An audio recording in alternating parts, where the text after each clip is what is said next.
فرمایا ولن ترضى عنك اليهود ولا النصارى حتى تتبع ملتهم، فرمایا یہ یہودی اور عیسائی تم سے ہرگز راضی نہیں ہوں گے۔ یہ قرآن ہے، اور سادہ ترجمہ تفسیر کی بھی ضرورت نہیں۔ یہ معاہدے کر لیں، محبت کے وعدے کر لیں، یہ تم سے راضی نہیں ہوں گے۔ کب راضی ہوں گے؟ حتی تتبع ملتہم، یہاں تک کہ تم ان کے دین کی پیروی کرنے لگ جاؤ۔ میرا جب پہلی دفعہ پاسپورٹ بنا تو میں نے سارا پڑھا، کتابیں پڑھنے کا شوق تھا شروع سے۔ اس کے ہر صفحے پہ لکھا ہے کہ سوائے اسرائیل کے، یعنی آپ پوری دنیا میں یہ سبز ہلالی پاسپورٹ لے کے جا سکتے ہیں، خبردار اسرائیل آپ یہ پاسپورٹ لے کے نہیں جا سکتے۔ یعنی اتنی نفرت کسی ملک سے کہ اس پر لکھ کے چھاپ دیا ہر صفحے پر کہ یہ پاسپورٹ سوائے اسرائیل کے ہر ملک کے لیے کارآمد ہے۔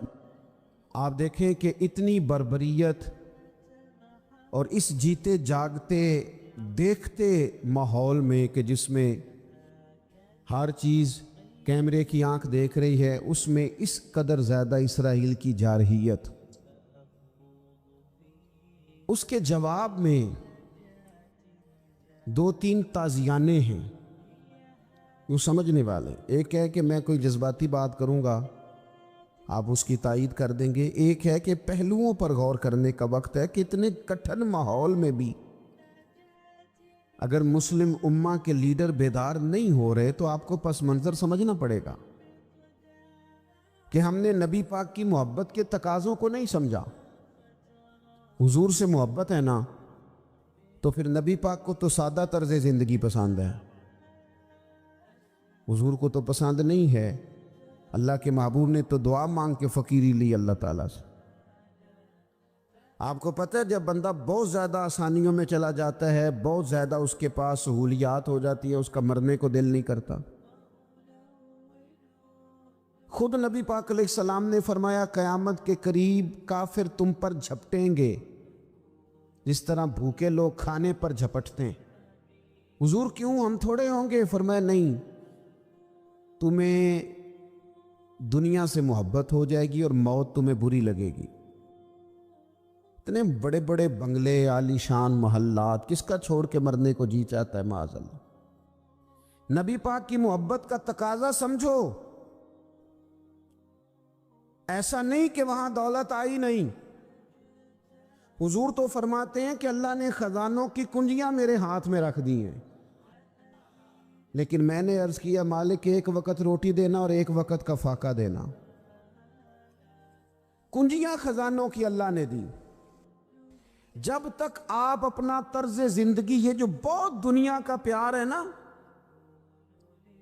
بہت زیادہ مرنے کی ہرس، یہ بہت زیادہ جینے کی ہرس، تو اللہ تعالیٰ نے قرآن پاک میں یہودیوں کا طریقہ بیان کیا کہ وہ کبھی مرنے کی تمنا نہیں کریں گے کیونکہ جینے کی ہرس رکھتے ہیں۔ نبی پاک علیہ السلام کے غلاموں، طرز زندگی جب تک سادہ نہیں ہوتا اور جب تک یہ دنیا کے جھمیلوں سے کسی کو دولت دے کر پیچھے کر دیا جاتا ہے، کسی کو عہدہ دے کر چپ کرا دیا جاتا ہے، کسی کو اقتدار دے کر چپ کرا دیا جاتا ہے، رسول اللہ صلی اللہ علیہ وسلم کے سچے غلام، انہیں ایک بات کی سمجھ آ گئی تھی کہ ہمیں ہمارے رب نے کہا ہے قُلْ إِن كُنْتُمْ تُحِبُّونَ اللَّهَ فَاتَّبِعُونِي يُحْبِبْكُمُ اللَّهُ۔ اے محبوب آپ ان سے فرما دیں اگر رب سے محبت کرنا چاہتے ہیں تو آپ کی پیروی کریں، اللہ خود ان سے محبت فرمائے گا۔ جب رب بھی ان کا ہو جائے گا، جب رب بھی ان کا کی محمد سے وفاتوں نے، تو ہم یہ جہاں چیز ہے کیا، یہ لوح و قلم تیرے ہیں، اس کا کیا مطلب ہوا؟ لوح و قلم، قلم لکھتی ہے نا تقدیریں، مقدر فیصلے، تو لوح و قلم تیرے ہیں، اس کا مطلب یہ ہے کہ پھر رب کریم تیرے اوپر فضل کرے گا، اور وہ جن فیصلوں کی امت کو دیانت سے چاہت ہے، اللہ اپنے فضل سے وہ فیصلے فرمائے گا۔ جب تک زندگی حضور کی غلامی کی طرف نہیں جاتی، وہ اللہ تعالیٰ کی تائید نہیں پاتی۔ حضرت عبداللہ ابن حذافہ رضی اللہ تعالیٰ عنہ کو رومیوں نے قید کر لیا تھا، اور جب رومی آپ کو قید کر رہے تھے، پکڑ رہے تھے، جنگ میں کچھ موڑ ایسا آ گیا کہ بظاہر مسلمانوں کے قدم پیچھے ہٹ رہے تھے۔ 1000 آدمی نے، 100 آدمی نے مل کے آپ کے گرد گھیرا ڈالا اور بڑی مشکل سے آپ کو گرفتار کیا۔ جب بادشاہ کے سامنے لے گئے نا، تو بادشاہ سے اس کا سپہ سالار کہنے لگا کہ بندہ ضائع کرنے والا نہیں۔ یہ بات سمجھیں آپ، ہماری طبیعت کے مطابق جو بندہ پورا نہیں اترتا ہم ضائع کر دیتے ہیں۔ حالانکہ اگر آپ کو مخالف صف میں بندہ کام کا نظر آئے تو آپ غور فرمائیں کہ یہ ہمارے قافلہ محبت میں کیسے شامل ہو سکتا ہے، اس کے لیے جد و جہد کریں تاکہ اس سے کام لیا جا سکے۔ اس نے کہا، روم کے بادشاہ نے، بندہ ضائع کرنے والا نہیں۔ وزیر نے کہا بادشاہ سے، اس نے کہا کیا کریں؟ کچھ ایسا کریں کہ یہ معاذ اللہ ہمارے دین میں آ جائے۔ اور قرآن مجید نے واضح کہہ دیا ہے کہ یہودی اور عیسائی تم سے راضی نہیں ہو سکتے حتیٰ تتبع ملتہم، جب تک کہ تم ان کے دین کی پیروی نہ کرو۔ ان کو کسی طریقے سے معاذ اللہ عیسائی بنایا جائے۔ تو بادشاہ کہنے لگا 2-3 چیزیں ہیں جس سے کوئی بندہ بھی خریدا جا سکتا ہے، کر لیتے ہیں بات۔ اس نے سب سے پہلے حضرت عبداللہ ابن حذافہ سے کہا کہ جتنے پیسے آپ کہیں گے آپ کو ملیں گے، آپ اس دین میں آ جائیں معاذ اللہ۔ تو حضرت عبداللہ ابن حذافہ نا، کچھ لوگ بڑے سیانے ہوتے ہیں، بردبار ہوتے ہیں، بعض باتوں پر غصہ نہیں کرتے، ہنستے ہیں۔ حضرت عبداللہ ابن حذافہ ہنس پڑے، فرمانے لگے تجھے کس نے بادشاہ بنایا؟ تو بڑا بیوقوف آدمی ہے۔ اس نے کہا کیا مطلب؟ فرمانے لگے نادان، میں تو تلوار لے کے میدان میں آیا ہوں، مجھے دولت کمانی ہوتی میں تجارت کرتا، میں تجارت نہیں کر رہا، میں تو شہادت کے لیے نکلا ہوا ہوں، اور تو مجھے کہہ رہا ہے پیسے لے لے، کو عقل کی بات کر۔ اس نے دوسری بات کی، اس نے کہا کہ میں بادشاہ ہوں، میرے نیچے جتنے بھی عہدے ہیں، وزیر، مشیر، وزیر خزانہ، جو آپ عہدہ کہیں گے آپ کو دے دیا جائے گا، آپ اس طرف آ جائیں۔ تو حضرت عبداللہ ابن حذافہ کہنے لگے پھر کہتا ہوں تو بڑا نادان ہے۔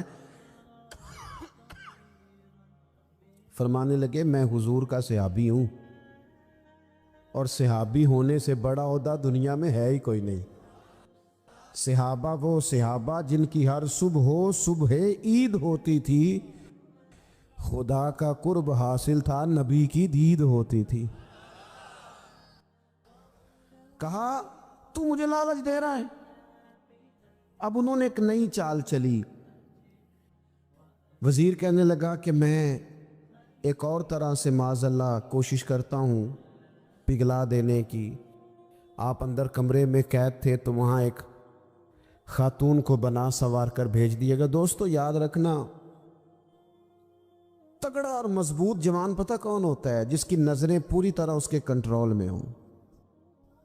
یہ علامت جوانی ہے۔ جس آدمی کا پوری طرح، 2 لوگ دنیا میں کبھی کوئی کارنامہ سر انجام نہیں دے سکتے، ایک جو حرام کھاتا ہو،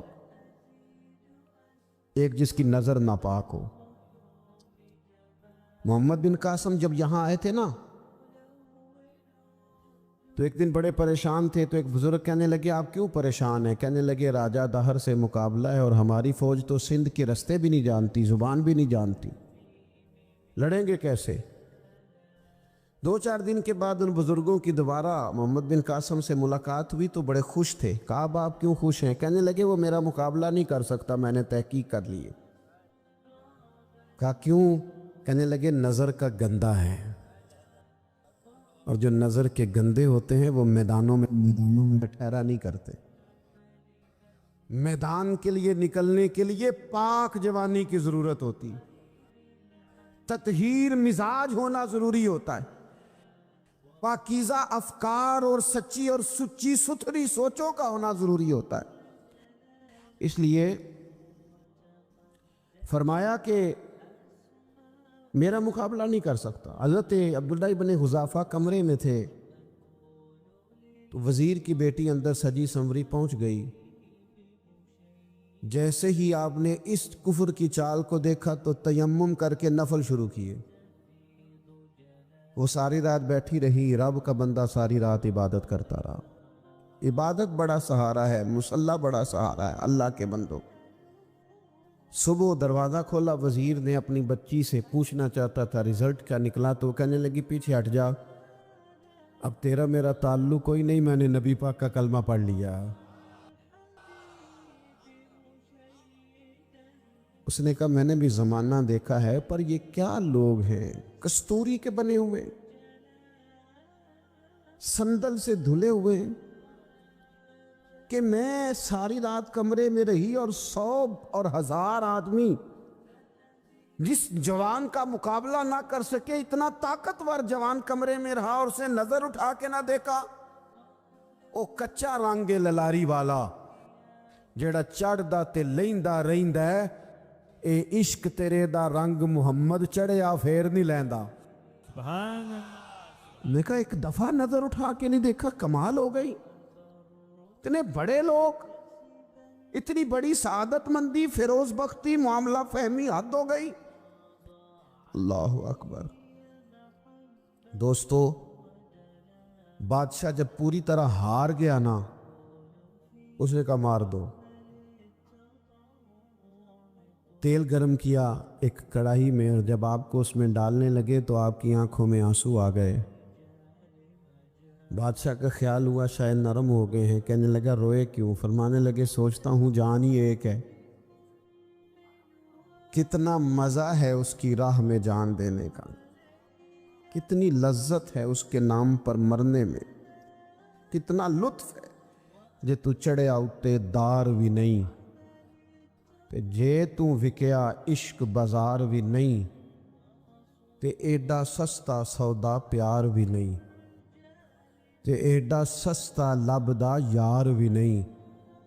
کئی جنگل گانے پیندے نی, کئی دوزخ لنگنے پیندے نی, جے وہ اس ملوں بھی مل جاوے, ایدوں سستا ہور بپار بھی نہیں. تے کچھ سمجھ نہ آوے لوکاں نوں وہ کادے نال شہید کرے, وٹھی یار دے ہتھ تلوار بھی نہیں, پر او دا خالی جاندا وار بھی نہیں. کہنے لگے ایک جان ہے نا, تو دل کرتا ہے ہزاروں ہوتی تو ایک ایک کر کے محبوب کے نام پہ قربان کرتا, جب میرے پاس ہے ہی ایک, کروں کیا؟ حضرت عبداللہ ابن حذافہ رضی اللہ تعالیٰ عنہ جب روئے اور بادشاہ نے یہ بات سنی, تو بادشاہ اٹھ کے کھڑا ہو گیا, سارے وزیروں مشیروں کو کہنے لگا تم نے کہا تھا نا بندہ ضائع کرنے والا نہیں, یہ بھی ضائع کرنے والا نہیں. کہنے لگا میرا ماتھا چومو, تم جیسے لوگوں کو قتل نہیں کرنا چاہیے, آزاد کرنا چاہیے. عزیز, اپنی زندگی سے نا یہ بہت زیادہ ہرس, ہوس, طمع, اور یہ کسی بات کی بھی ہو, ہرس صرف پیسوں کی نہیں ہوتی, شہرت کی بھی ہوتی ہے. یہ بیماری انسان کو اقتدار کی بھی ہوتی ہے, تعریف کی بھی بیماری ہوتی ہے. یہ سارے نقص ہوتے ہیں لوگوں کو, اور معاذ اللہ بعض جبوں کبوں کے اندر بھی ہوتے ہیں, وہاں بھی پنپتے. اپنی زندگی جب تک اس سادگی میں نہیں لاؤ گے جو رسول پاک نے عطا فرمائی ہے, جب لوگ آسانیوں میں پوری طرح الجھ گئے تو پھر وہ دور ہوئے اور کفر چڑھ گیا. دوسری بات, اللہ کے محبوب صلی اللہ تعالی علیہ وسلم کی محبت ہم سے تقاضا کرتی ہے کہ ہم اس مشن کے لیے کام کریں جس مشن کے لیے رسول پاک نے کام فرمایا ہے. ہم سارے کام بڑے مضبوطی سے, سوچ سمجھ کے, تدبر سے, حکمت سے, تقاضوں کو مد نظر رکھتے ہوئے کرتے ہیں. سارے کام, دین کے کام میں ہمارا مزاج نہیں ہوتا. او ہو جائے گا جی, آپ بسم اللہ پڑھیں جی, شروع کریں جی. آپ تقاضوں کو سمجھیں, چیزوں کو دبائیں نہیں, چیزوں پر غور کریں. کسی کے ذہن کی سطح پر سوال ابھرتا ہے, اس کا تسلی بخش جواب دیں. اپنی زندگی میں دین کے کام کے لیے اپنے آپ کو وقف کریں, اور دین کے کام کے بہت سارے پہلو ہیں. ہزاروں لوگوں کو قرآن پاک ٹھیک پڑھنا نہیں آتا، ہزارہا لوگ ہیں جو قرآن مجید کے مطالب سے آگاہ نہیں ہیں، دین کی بنیادی ضروریات سے لوگ نابلد ہیں۔ میں آپ کو کس طرح یہ بات سمجھاؤں کہ ہزاروں کی تعداد میں طلاقیں اس لیے ہوتی ہیں کہ مردوں کو طلاق کے مسئلے نہیں آتے، انہیں پتہ نہیں ہے کہ مجھے حقوق زوجین کے معاملے میں کیسے چلنا۔ ڈھیر سارے گھروں میں تباہی اس لیے ہے کہ تربیت اولاد کا دینی منہج ہمیں نہیں پتا۔ اپنا حصہ ملائیں دین کے کام میں۔ ایک آدمی کو اگر تو نمازی کرنے میں کامیاب ہو گیا، تیری زندگی بدل گئی۔ وہ دین بیزار لوگ جو ہمارے بیچ بیٹھ کے ہماری نوجوان نسل کو پگڑی اور داڑھی کا نام لے کے بنیادی طور پر دین سے دور کرتے، ایسے نوجوانوں کو دین کا پیغام محبت دے کر دین کے قریب کرنا ہماری ڈیوٹیوں کا حصہ ہے۔ ہمیں ذمہ داری کا احساس کرنا پڑے گا، ہمیں یہ خاص قدم اٹھانا پڑے گا، توجہ دینی پڑے گی۔ مساجد، مدارس، میں آپ سے عرض کروں، اتنی ڈٹ کے مخالفت ہوتی ہے نا مدرسوں کی، اتنی ڈٹ کے۔ میں ادارہ چلاتا ہوں، اس کے چلانے میں جو مشکلات ہیں وہ تو ہم بتا نہیں سکتے آپ کو، اس لیے کہ میری قوم، میرا اس قوم سے تعلق ہے جو نعت خواں امیر کرنا چاہتی ہے، مدرسے نہیں۔ ہاں، نقیب خطیب پیدا کرنا چاہتی ہے، شعر و شاعری کی زندگی کو پروان چڑھانا چاہتی ہے۔ فقط ہمارا ان لوگوں سے تعلق ہے جو لاکھوں کروڑوں روپیہ محافل پہ لگائیں گے، اور قاری صاحب بیچارے اگر مسجد کا کوئی ہونے والا کام کسی وقت بتا دیں گے تو وہ بڑی مشکل آ جائے گی ان کے لیے۔ یہ کیسے ہو سکتا ہے، آپ نے یہ ڈیوٹی بتا دی؟ مدارس، اور جتنا اہم رول دین کو پھیلانے میں مدارس اسلامیہ کا ہے، اتنی زبردست، لوگوں کا خیال ہوتا ہے میری طرح کے لوگ شاید کام کرتے ہیں، ڈیوٹی کرتے ہیں۔ یہ 10-15 لوگ آپ کو نظر آتے ہیں جو آپ کو کہیں میڈیا پر یا ادھر ادھر ڈیوٹی کرتے، مخلص لوگ اپنی جگہ پہ، وہ بھی بڑا ہی کام کر رہے ہیں، جو میڈیا پہ آ کے بھی اخلاص سے اور درد دل سے کو دین کی، ان کی بھی کسی بات کی حوصلہ شکنی نہیں۔ لیکن ہزارہا اساتذہ جو مدارس میں بیٹھ کے پڑھاتے ہیں، انہوں نے وہ سارے لوگ تیار، آپ سمجھ نہیں سکتے کتنا بڑا کام۔ حفظ کا استاد جو ہوتا ہے نا، اس کی ڈیوٹی 24 گھنٹے ہوتی ہے، فجر سے پہلے، اور اس نے بچوں کو اٹھانا ہے۔ تنخواہ تو ہم انہیں دینا نہیں نہ چاہتے جی، تنخواہ نہیں دی انہوں نے، ہم بھی مولوی امیر نہ ہو جانا۔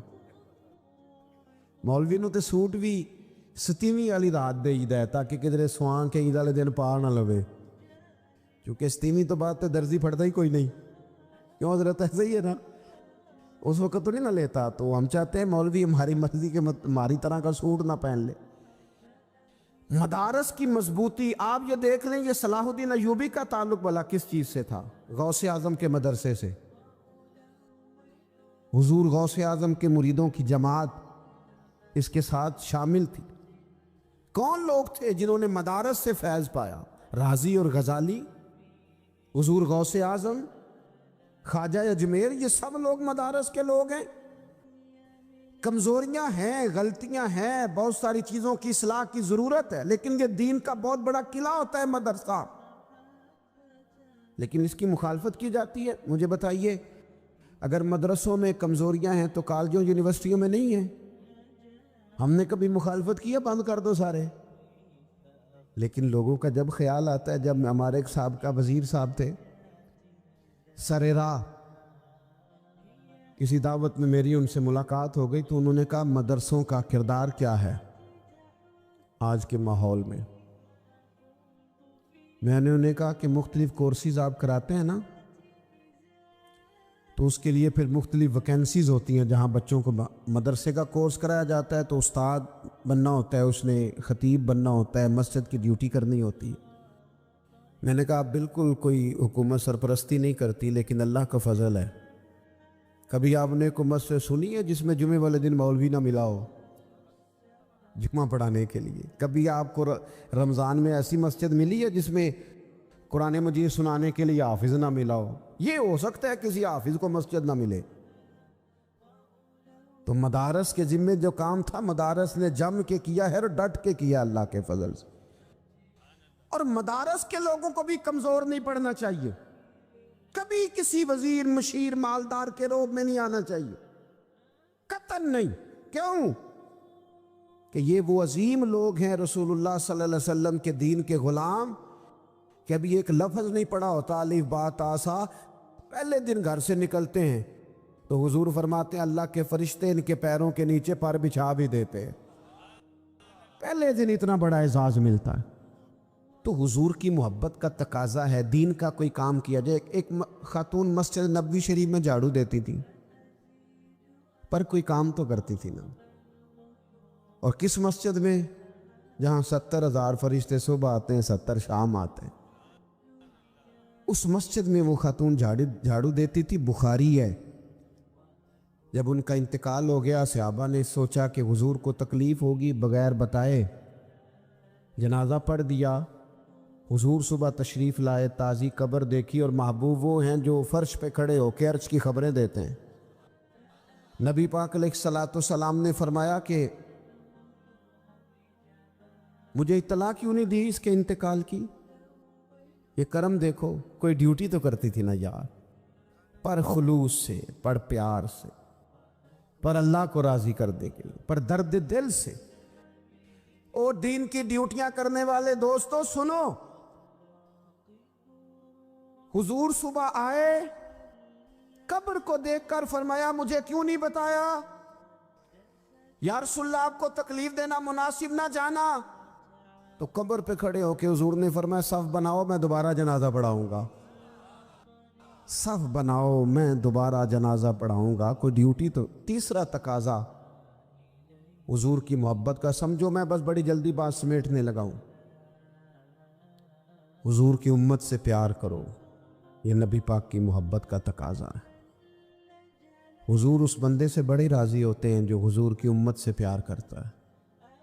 آپ کو پتہ ہے حضرت جبریل امین علیہ السلام نے معراج کی رات حضور علیہ الصلوۃ والسلام سے عرض کی تھی کہ اللہ کی بارگاہ میں عرض کیجئے گا میری بھی ڈیوٹی لگ جائے آپ کی امت کے ساتھ محبت کرنے پر. تو یہ کیوں کہا تھا انہوں نے؟ علماء نے لکھا اس لیے کہا تھا کہ حضرت جبریل بھی جانتے ہیں کہ حضور کی امت سے محبت کی بات کی جائے نا تو نبی پاک راضی ہوتے ہیں. امت سے پیار کرو گے نا، امت سے. ایک صرف بات کا خیال رکھنا، عقیدہ برا ہو تو بات دوسری ہے، ورنہ میرے محبوب کی امت کا ایک ایک شخص جو مدینے والے کا کلمہ پڑھتا ہے، جو حضور کا غلام ہے، اس کے بارے میں اپنے دل میں گنجائش رکھنا، پیار رکھنا، وارفتگی رکھنا. اور دوستو یہاں لوگ کس طرح گروہوں کو، جماعتوں کو سپورٹ کرتے ہیں. نبی پاک نے اس امت کی کثرت پر فخر بیان کیا اور حضور فرمانے لگے 120 صفیں جنتیوں کی ہوں گی، قیامت میں 80 صفیں صرف میری امت کی ہوں گی. میں کثرت امت پر فخر کروں گا. ان لوگوں سے پیار کرنا ہے، ان کے دکھ درد کو سمجھنا ہے. پتہ ہے آج کیا ہوتا ہے؟ آج ہمیں نا مختلف چھوٹے چھوٹے ملکوں میں بانٹ دیا گیا، تو ہم کسی دوسرے مسلمان بھائی کا درد نہیں محسوس کرتے. ہم گھروں میں نہیں محسوس کرتے. پڑوسی پر ظلم ہو رہا ہو تو ہم کہنے پتر ساڈا نہیں مسئلہ، یہ دا مسئلہ ہے، تینوں کی لگے. حالانکہ پڑوسی کی آگ اس لیے بھی کسی وقت بجھا دینی چاہیے کہ پڑوسی کی نہ بجھائی جائے تو اپنا گھر بھی زاد میں آ جاتا. آج امت مسلمہ سے ہمیں بس لگا دیا گیا اپنے حصے کی روٹی کماؤ، اپنے حصے کی کوٹھی بناؤ، اپنے حصے کی گاڑی خریدو، اپنے حصے کا کام کرو. امت کا درد، امت کی بات، وحدت امت کا تصور، امت کا دوبارہ سے وہ شان ارسل رسولہ بالہدی ودین الحق لیظہرہ علی الدین کلہ، وہ تصور کب ہوگا؟ اس وقت ہوگا جب ہم بات امت کی کریں گے. نبی پاک علیہ السلام نے فرمایا مسلمان کی مثال ایک جسم کی طرح ہے.